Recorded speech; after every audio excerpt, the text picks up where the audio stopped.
बिस्मिल्लाहिर्रहमानिर्रहीम। लाखों करोड़ों दुरूदो सलाम मोहम्मद मुस्तफ़ा सल्लल्लाहु अलैहि वसल्लम और आले मोहम्मद पर। मैं हूं उमर दराज गोदल। चूंकि मुल्क के अंदर इस वक्त एक ही मसला है कि इलेक्शन होना है, इलेक्शन नहीं होना, इलेक्शन होने देना है या इलेक्शन नहीं होने देना।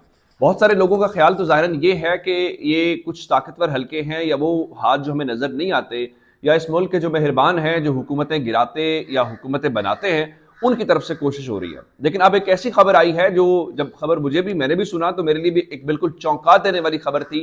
एक बड़ी शॉकिंग न्यूज़ थी। उसकी वजह यह थी कि नून लीग चंद रोज पहले लाहौर के अंदर और बिलखुसूस ट्विटर के ऊपर एक ट्रेंड चलाती रही, दामाद हाई कोर्ट।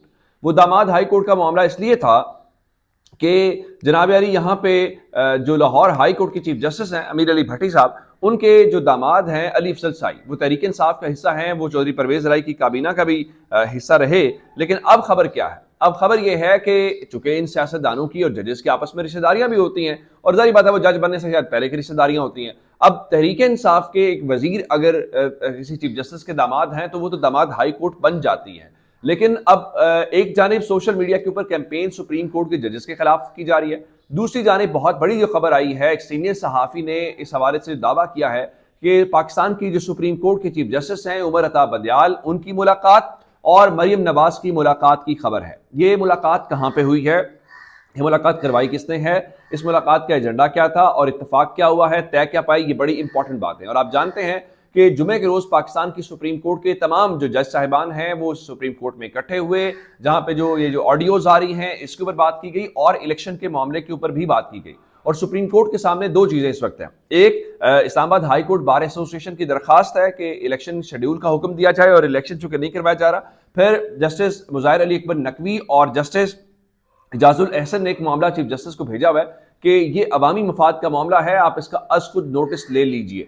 अब अदालत ने एक लिहाज से ये तलब कर रखा है इनसे खतो किताबत इलेक्शन कमीशन पाकिस्तान से, लेकिन अभी तक उस मामले को उस तरह से टेकअप नहीं किया गया। लेकिन अब जो इस वक्त तफसीलात हैं वो बड़ी अहम है। उसकी वजह क्या है कि आप जानते हैं कि सदर ने भी खत लिखा इलेक्शन कमीशन पाकिस्तान को, और इलेक्शन कमीशन पाकिस्तान ने जो उसका जवाब दिया वो बड़ा अजीबो गरीब सा है कि वो सदर को कह रहे हैं जी आपने नामुनासिब अल्फाज इस्तेमाल किए। नामुनासिब क्या है? इसलिए कि वो कह रहे हैं इलेक्शन करवाएं, तो इलेक्शन करवाना नामुनासिब है? या सदर साहब ने क्या वो टेबल पे खड़े होकर दस्तखत कर दिए तो मुनासिब ये था बैठ के करते?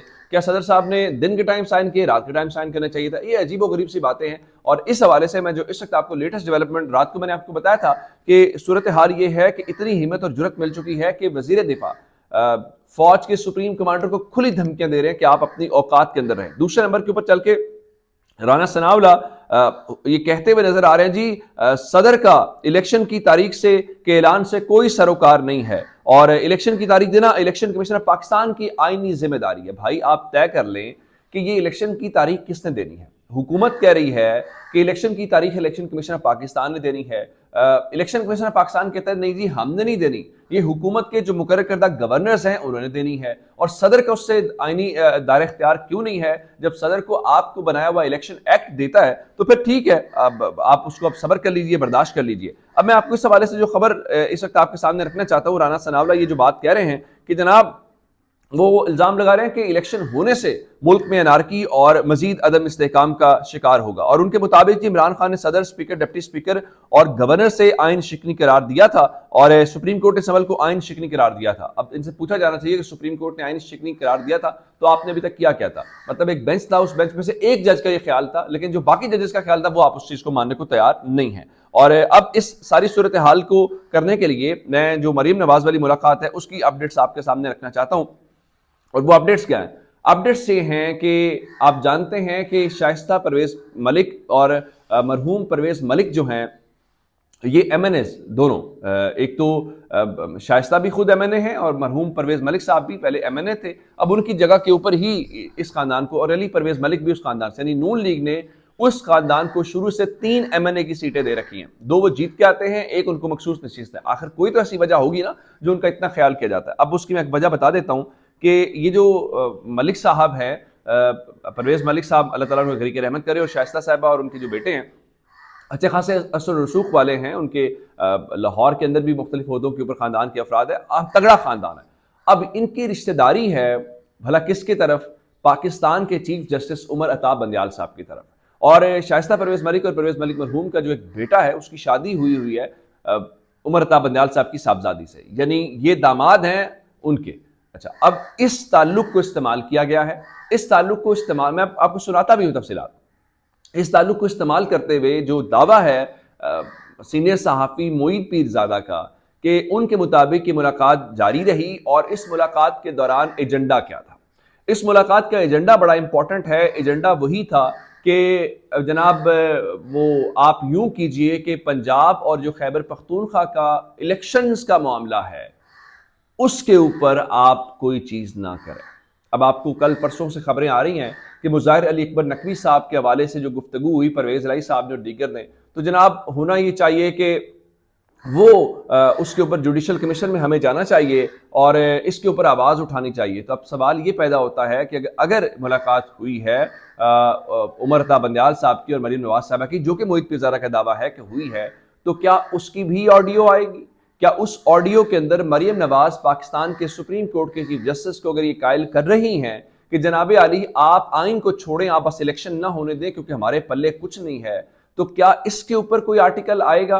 क्या इसके ऊपर सुप्रीम जुडिशल काउंसिल में जाया जाएगा? क्या इसकी तफसीलात आएंगी? इस हवाले से मेरे ख्याल से हमें थोड़ा सा वो इंतजार करना पड़ेगा कि ये क्या करते हैं। मेरे ख्याल से होगा उसमें से कुछ भी नहीं। अब मैं आपको जरा, चूंकि जो उन्होंने जिस सहाफ़ी का ये दावा है उनकी ज़बानी आपको सुनाना चाहता हूं कि वो क्या कहते हैं, फिर मैं आपको बाकी डिटेल्स देता हूं। जरा सुनिएगा जो डॉक्टर मोहित पीरज़ादा हैं उन्होंने क्या कहा है। मुझे ये पता चला है कुछ जराए से कि पिछले 10 दिन में जनाब मोहतरमा मरियम नवाज साहिबा ने अपने कुछ रिश्तेदारों की मदद से, जिनका ताल्लुक जो है वो चीफ जस्टिस ऑफ पाकिस्तान से भी बनता है, उनकी मदद से चीफ जस्टिस साहब से मुलाकात की है और उनसे ये इस्तदा की है कि हम ये चाहते हैं कि इलेक्शन जल्दी ना हो और हमारी हुकूमत को कम से कम आप जब तक हैं चीफ जस्टिस ऑफ पाकिस्तान हैं तो आप इसके बारे में फैसला ना दें अर्ली इलेक्शन करने के हवाले से। और मेरी अंडरस्टैंडिंग ये है कि चीफ जस्टिस ऑफ पाकिस्तान ये सुन के चुप हो गए हैं, उसके बारे में उन्होंने कुछ भी,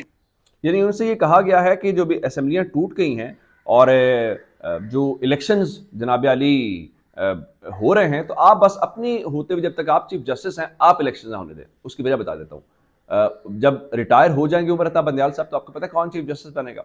उसके बाद जस्टिस काजी फाइज ईसा साहब चीफ जस्टिस बनेंगे। और मैंने आपके सामने ये भी सवाल रखा था कि जस्टिस काजी फाइज ईसा साहब ने पिछले थोड़े अरसे के दौरान सदर पाकिस्तान को और बाकी जो अहदेदारों को आइन के ऊपर अमल दरामद करने के हवाले से जितने खत लिखे हैं शायद ही किसी जज ने लिखे हों, लेकिन आजकल काजी फाइज ईसा साहब ना कोई नजर आ रहे हैं, ना उन्होंने कोई सुप्रीम कोर्ट के चीफ जस्टिस को खत लिखा है और ना ही उन्होंने कोई सदर पाकिस्तान को खत लिखा है, ना चीफ इलेक्शन कमिश्नर को खत लिखा है कि जनाब ये आइन शिकनी हो रही है। अब यहाँ पे मोहित पीरज़ादा साहब का दावा ये है कि उन्होंने उनसे कहा तो ये है कि आप इलेक्शन की तरफ ना आए, लेकिन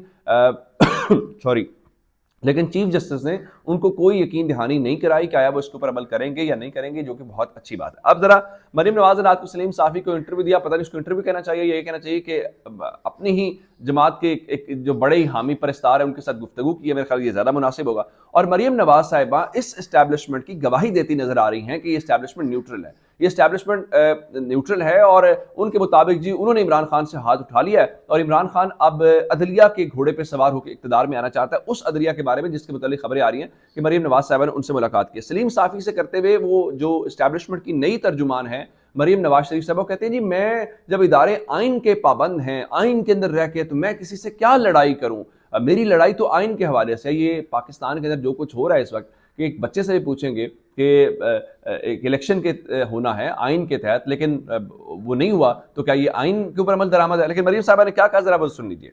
कि वो इस्टेब्लिशमेंट भी चली गई जिनके कंधों पे ये सवार होके आया था और ये जो एस्टैब्लिशमेंट आई है ये न्यूट्रल भी है, बहुत न्यूट्रल। और इन्होंने एक चीज़ का इनको एहसास हुआ है कि जिस किस्म के इंसान को उठा के मुसल्लत कर दिया गया था ज़हनी मरीज को 22 करोड़ आवाम के ऊपर, उसकी वजह से मुल्क को क्या नुकसान हुआ है, तो अब अदलिया के कंधों पे सवार होने की तैयारी कर रहा है। आप मुझे ये बताएं, आपने डील की बात की तो ज़रा सुन ले कि वो डील वो शख्स करता है। यानी मरियम साहिबा भी अब इस इस्टेब्लिशमेंट की गवाहियाँ देती नज़र आ रही हैं, तो इससे आप फिर अंदाज़ा कर लीजिए कि क्या सूरत हाल है। और इतनी न्यूट्रल इस्टेब्लिशमेंट है कि नैयर हुसैन बुखारी पीपल्स पार्टी के एक रहनुमा हैं, उनका बेटा खैबर पख्तूनख्वा की काबीना के अंदर वज़ीर आला का मुशीर लग गया है। यानी पीपल्स पार्टी के लोगों, और इसी तरह पहले हमने देखा JUI की सूरत हाल थी, लेकिन वजीर आला खैबर पख्तूनख्वा को ये पता भी नहीं है कि कौन है, कैसे लग गया। इससे आप अंदाजा कर लें कि कौन इस मुल्क को चला रहा है। अपना बहुत सा ख्याल रखिएगा। खुदा हाफिज।